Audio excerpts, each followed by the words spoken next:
Un grand nombre de personnes aujourd'hui ont essayé et essaient encore de réaliser l'unité de l'Église sur la base de la doctrine concernant la vertu et l'efficacité du sang du Seigneur Jésus.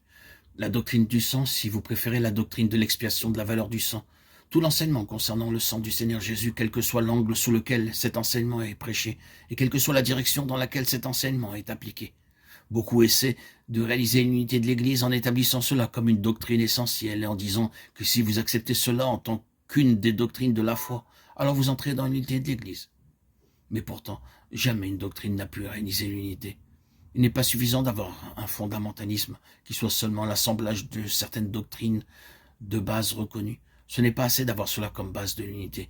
Cela ne marche pas, car vous ne pouvez obtenir cette unité sur la base de la doctrine, sur la base d'un credo. Vous devez l'avoir sur la base expérimentale, sur la base de la puissance, de quelque chose qui agit, de quelque chose qui est forgé. Nous savons qu'il y a beaucoup de personnes qui croient dans toutes les vertus et les valeurs éternelles et infinies du sang du Seigneur Jésus, mais qui connaissent très peu la puissance de son sang expérimentalement dans leur vie, comme force puissante agissant contre le pouvoir de la mort, au-dedans et au-dehors. C'est une chose céleste, mais le credo peut être tout à fait terrestre, parfaitement juste et vrai, cependant entièrement terrestre, pour un système terrestre, non efficace dans le domaine spirituel.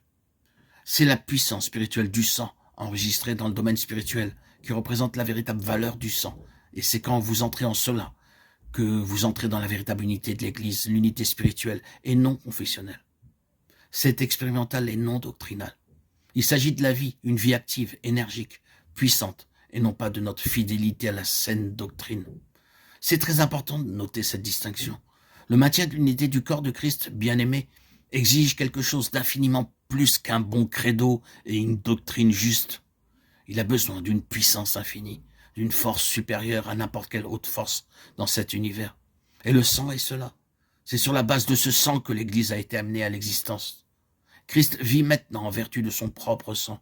Et lui, vivant en vertu de cela, a introduit tous ses membres dans la communion céleste avec lui par la vertu même de son sang. Ce sang est une chose vivante, agissante, opérante. Et la Pâque signifie que nous sommes entrés dans une union expérimentale, vivante, active, qui nous maintient les uns et les autres en Christ dans la puissance de son sang, dans cette alliance. C'est l'unité de l'Église, le corps de Christ. À moins que quelque chose de cela n'agisse, nous ne sommes pas encore entrés dans l'opération active de la vie de l'Église en tant que corps céleste.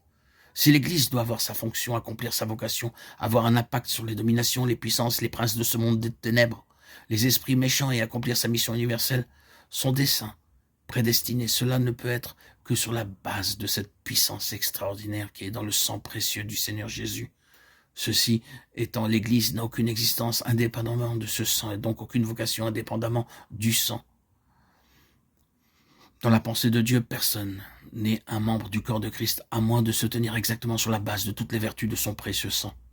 Je ne veux pas dire que tous les membres du corps de Christ ont saisi avec intelligence toute la signification de ce sang, qu'ils sont entrés dans la pleine révélation de ce qu'est ce sang. Mais leur relation avec le Seigneur Jésus est réalisée en vertu de ce sang. Et dans le ciel, c'est le sang qui les a unis à lui et entre eux. C'est par sa puissance que l'Église va finalement triompher. Ils l'ont vaincu à cause du sang de l'agneau. Apocalypse 12, 11. C'est seulement le commencement, voyez-vous. Ainsi, si nous voulons connaître, apprécier, jouir et profiter de la vérité corporative du corps de Christ, nous devons apprendre ce qu'est la puissance du sang. Et ce sang doit devenir une force reconnue dans nos vies contre ce que le diable cherche à employer pour briser la communion fraternelle.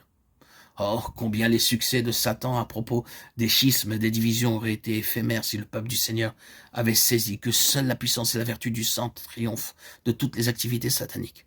Vous et moi devons avoir conscience que la détérioration de nos rapports est la conséquence d'un travail de l'ennemi et que la seule chose qui nous introduira de nouveau dans la communion bien-aimée, c'est d'implorer le secours de la puissance du sang contre tous les agissements de l'ennemi. Cela prouve pleinement le fait que le corps est un en vertu du sang, depuis le commencement, continuellement.